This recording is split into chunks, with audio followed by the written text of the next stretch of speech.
That is probably enough hydration to start the day. So, a good morning to you from Slovenia, and we are in Kozjanski National Park. It's very quiet, which is ideal for just parking the van on the side of the road here, just living life, making coffee, making smoothies. This is my first time in Slovenia. From what I see so far, I like it.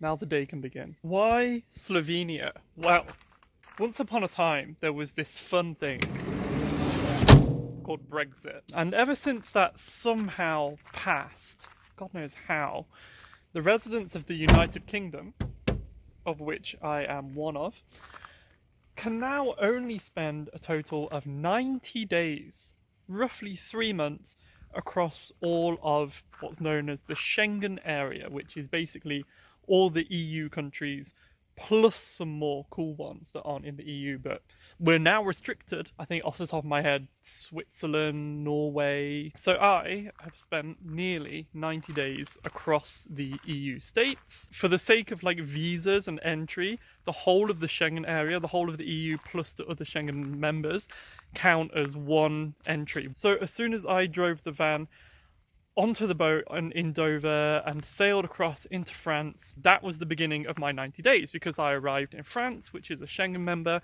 and then the 90-day countdown began. It doesn't matter if I left France, if I left Netherlands, so you get 90 days combined in a 180-day window. And I'm currently on day 80, so I have 10 days to leave the Schengen area. Otherwise, I might never be allowed to get back in. Apparently, you get a big red stamp on your passport when you exit. They count the days since you arrived, and if you've stayed over, you can get a fine. They can ban you from re-entering the EU. So I'm just living my life in the Netherlands with Jan, coming up to my 90 days. I had to leave the EU. My choice was in which direction. I can go west and go back to the UK, or I can go east out the other end of the Schengen area.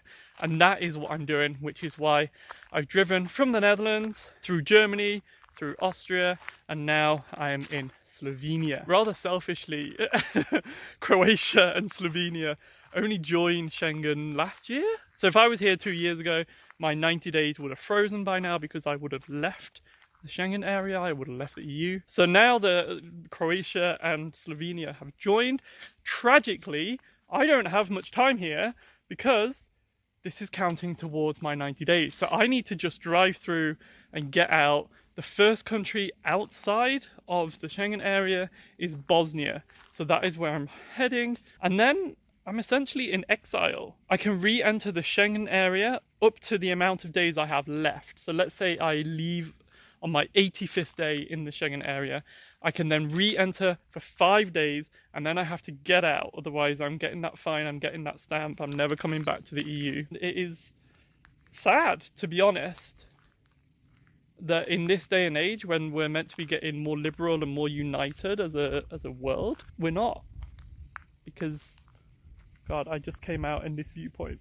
That is amazing. Just as I was having this thought of the fact that we're becoming more fragmented, Slovenia just shows me why I would want to stay longer. So tragically, it is just a brief stop in Slovenia. I've never been here before. This is my first time in Slovenia, and I'm not going to explore it properly because I've just got to rush through. So maybe on the way back through, if I spend 90 days outside of the Schengen area, I'll get a fresh 90-day visa, and then I can actually stop and explore Slovenia.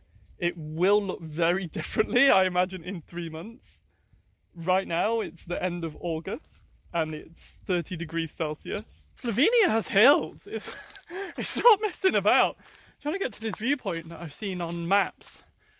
It's pretty rough, I'm not going to lie. While I was in this forest on my own in the pitch black last night, I decided to look up whether there's any predators in Slovenia.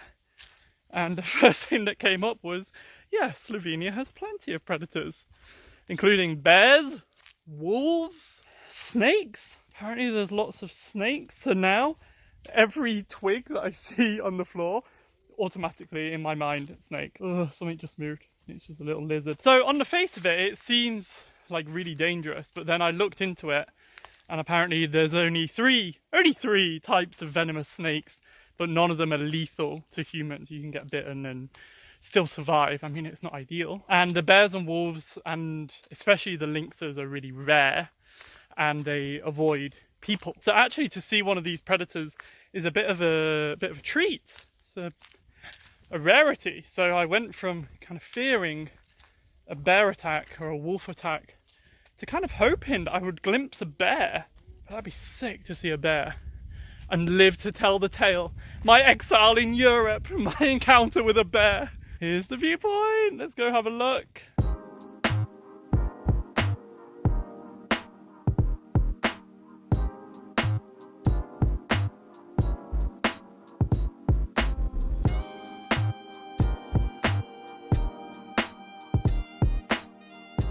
This is one man's very limited experience of Slovenia. Absolutely stunning. I wish I could stay longer. I'm desperate to come back before I've even left. Another thing to note is that it is genuinely really quiet around here. Sometimes when I vlog, I wait until everyone's left so I can vlog in peace. But genuinely, that I've not encountered anyone here. Woo! See, someone would have responded if they were within a 5-mile perimeter of my voice.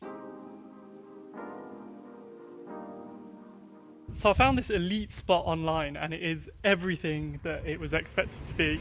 It's got free water, free electricity, free grey water dump in this tiny hamlet, and also free Wi-Fi. Here's the hamlet, so I'm going to go for a little walk there now and have a look around at this miraculous area. Here we are in the bustling metropolitan city centre.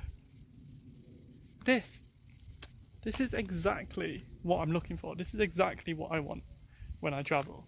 Just these little villages, little quiet villages. And when you meet people, they're like, why? Why are you here? Love it.